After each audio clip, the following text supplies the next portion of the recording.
بسم اللہ الرحمن الرحیم۔ جناب عبد المناف کے دو جڑواں بیٹے پیدا ہوئے جن کا نام ہاشم اور عبد شمس رکھا گیا۔ تاریخی کتب سے پتہ چلتا ہے کہ ان دونوں بچوں کے کچھ اعضاء بھی جڑے ہوئے تھے جن کو بعد میں الگ کیا گیا۔ جب یہ بات نجومیوں تک پہنچی تو انہوں نے پیشن گوئی کی ان دونوں کی اولادیں ہمیشہ رنجش میں رہیں گی اور ایک دوسرے سے آگے نکلنے کی دوڑ میں لگی رہیں گی۔ ہاشم سے حضرت عبد المطلب پیدا ہوئے۔ ان کی اولاد حضرت عبداللہ جو کہ نبی کریم حضرت محمد صلی اللہ علیہ وآلہ وسلم کے والد گرامی تھے۔ ابو طالب جن سے شیر خدا حضرت علی رضی اللہ تعالیٰ عنہ پیدا ہوئے اور حضرت عباس تھے، یہی بنو ہاشم کہلائے۔ ہاشم کے جڑواں بھائی عبد شمس سے امیہ پیدا ہوئے اور امیہ کے دو بیٹے عرب اور ابو العاص تھے۔ عرب سے ابو سفیان، معاویہ اور یزید تھے، جبکہ ابو العاص سے حکم، عفان، حکم سے مروان، عبد الملک۔ یزید کے بعد بنو امیہ کے سارے حکمران مروان بن حکم سے ہی تھے، چنانچہ امیہ کی آل اولاد بنو امیہ کہلائی، یعنی ہاشم اور اس کے چچا زاد بیٹے کا نام امیہ تھا۔ جناب ہاشم اور امیہ کے درمیان پہلی چپکلش کعبہ کی تولیت پر ہوئی۔ اسی طرح حضرت عبد المطلب ابن ہاشم اور حرب ابن امیہ میں ساری زندگی جنگ کسی کیفیت رہی جو کہ تمام تاریخی کتب میں موجود ہے، لیکن مکہ میں بنو ہاشم ایک دینی گھرانے سے مشہور ہوئے کیونکہ انہی کے پاس کعبہ کی تولیت تھی، جبکہ بنو امیہ مکہ کے دیگر قبائل پر اپنی جنگی قابلیت کی وجہ سے حکمرانی میں رہنے لگے۔ اسی طرح جب بنو ہاشم میں سے حضرت محمد صلی اللہ علیہ وآلہ وسلم نے نبوت کا اعلان فرمایا تو اکثر بنو امیہ کے لوگوں نے یہ کہہ کر ان کو ماننے سے انکار کیا کہ اگر نبوت ہوتی تو وہ ہمارے خاندان میں ہوتی۔ جنگ بدر اور جنگ صفین بنو ہاشم اور بنو امیہ کے درمیان ہی لڑی گئی۔ اسی طرح بنو امیہ میں سے جب یزید نے 60 ہجری میں حکومت سنبھالی تو اس نے مدینہ کے حاکم کو خط لکھا کہ مدینہ میں موجود اثر و رسوخ رکھنے والی شخصیات سے میری بیعت لو، خصوصی طور پر نواسۂ رسول حضرت امام حسین رضی اللہ تعالیٰ عنہ سے تو ہر صورت بیعت لینی ہے۔ کچھ اصحاب رسول اللہ صلی اللہ علیہ وآلہ وسلم اور حضرت امام حسین رضی اللہ تعالیٰ عنہ نے یزید کی بیعت سے انکار کر دیا۔ بیعت سے انکار کی وجہ یہ تھی کہ یزید کی حکومت اسلامی اصولوں کے مطابق نہ تھی، لیکن یزید دن رات اسی تگ و دو میں لگا رہا کہ کسی طرح نواسۂ رسول صلی اللہ علیہ وآلہ وسلم سے بیعت حاصل کر لوں، کیونکہ ان کی بیعت نہ کرنے سے کبھی بھی اس کی حکومت سنبھل نہ پائے گی۔ جب مدینے میں حالات خراب ہونے لگے، شر اور فساد پھیلنے لگا تو امام عالی مقام نے مدینے سے ہجرت کا ارادہ کیا۔ 28 رجب کو نواسۂ رسول صلی اللہ علیہ وآلہ وسلم نے اپنے قافلے کے ساتھ مدینہ سے ہجرت کی اور یہ قافلہ 3 شعبان کو مکہ پہنچا۔ مکہ میں آپ کا خیر مقدم کیا گیا اور جوک در جوک آپ سے ملنے لوگ آنے لگے۔ 10 رمضان کو حضرت امام حسین رضی اللہ تعالیٰ عنہ کے پاس پہلا خط کوفے سے آیا اور پھر بے شمار خط کوفے سے آنے لگے کہ آپ کوفہ آ جائیں، ہم آپ کی بیعت کریں گے اور یزید کی حکومت کو ہم نہیں مانتے۔ آپ نے اپنے چچا زاد بھائی حضرت مسلم بن عقیل کو اپنا سفیر بنا کر کوفہ بھیجا کہ وہاں کے حالات کا جائزہ لیں۔ 6 شوال کو حضرت مسلم بن عقیل کے ہاتھ پر تقریباً 18,000 کوفیوں نے بیعت کر لی۔ حضرت مسلم بن عقیل نے نواسے رسول صلی اللہ علیہ وآلہ وسلم کو خط لکھ دیا کہ حالات سازگار ہیں، آپ کوفہ تشریف لے آئیں۔ ادھر خط حضرت امام حسین رضی اللہ تعالیٰ عنہ کو ملا تو آپ نے کوفہ کی جانب ہجرت شروع کر دی۔ ادھر یزید نے کوفہ کے صحابی گورنر کو برطرف کر کے عبید اللہ ابن زیاد کو بصرہ کے ساتھ ساتھ کوفہ کا بھی گورنر بنا دیا۔ عبید اللہ ابن زیاد پہلے سے ہی اپنی صفاقی کی وجہ سے عراق پر میں مشہور تھا۔ ابن زیاد نے لوگوں کو ڈرایا دھمکایا اور قید میں ڈال کر آخرکار حضرت مسلم بن عقیل کو بے دردی سے شہید کر دیا۔ دوسری طرف حضرت مسلم بن عقیل کا خط پڑھ کر حضرت امام حسین رضی اللہ تعالیٰ عنہ نے اپنے قافلے کے ساتھ کوفہ کی جانب ہجرت شروع کر دی۔ عبید اللہ ابن زیاد کو جب جگر گوشہ رسول صلی اللہ علیہ وآلہ وسلم کی کوفہ کی جانب روانگی کا علم ہوا تو اس نے حسین بن تمیم کو 4,000 کا لشکر دے کر قادسیہ کی جانب روانہ کیا کہ ان علاقوں کی سخت نگرانی کی جا سکے تاکہ ان علاقوں سے آمد و رفت کرنے والے افراد کی نقل و حرکت سے آگاہی حاصل ہو۔ حر بن یزید ریاحی کا 1,000 کا لشکر بھی حسین بن تمیم کے لشکر کا حصہ تھا جو قافلہ حسینی کا راستہ روکنے کے لیے بھجوایا گیا تھا۔ 61 ہجری 2 محرم کو حضرت امام حسین رضی اللہ تعالیٰ عنہ کے قافلے کو روک دیا گیا۔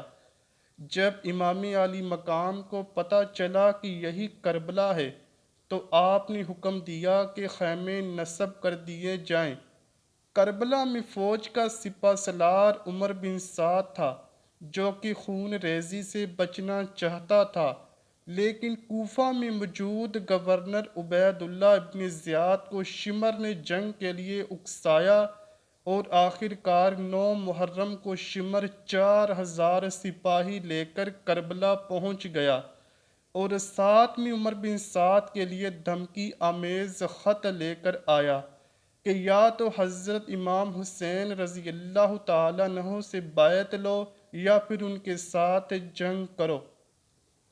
10 محرم الحرام کو نواسہ رسول صلی اللہ علیہ وآلہ وسلم اپنے جانثاروں کے لاشیں اٹھا اٹھا کر نڈھال ہو چکے ہیں، لیکن شجاعت حیدری کی جھلک اب بھی چہرے پر چمک رہی ہے۔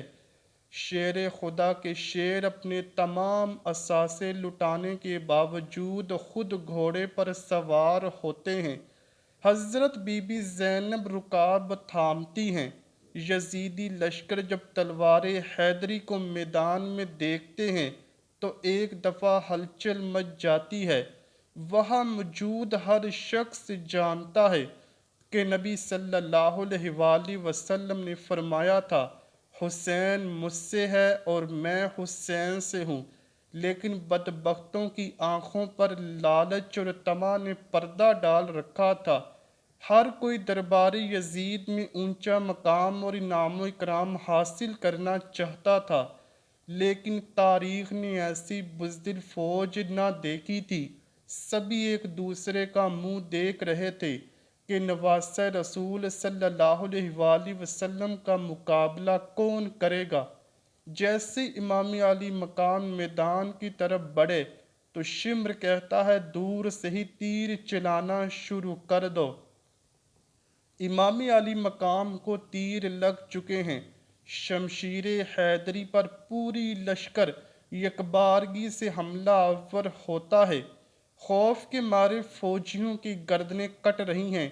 سینکڑوں یزیدی فوجی جہنم واصل کرنے کے بعد نواسہ رسول صلی اللہ علیہ وآلہ وسلم نماز پڑھنے کی مہلت مانگتے ہیں۔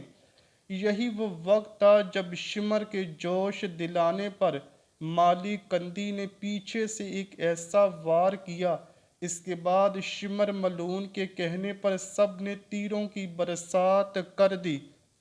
خولی بن یزید نواسہ رسول صلی اللہ علیہ وآلہ وسلم کا سر کاٹنے کے لیے آگے بڑھا، لیکن ہاتھ کانپ گئے۔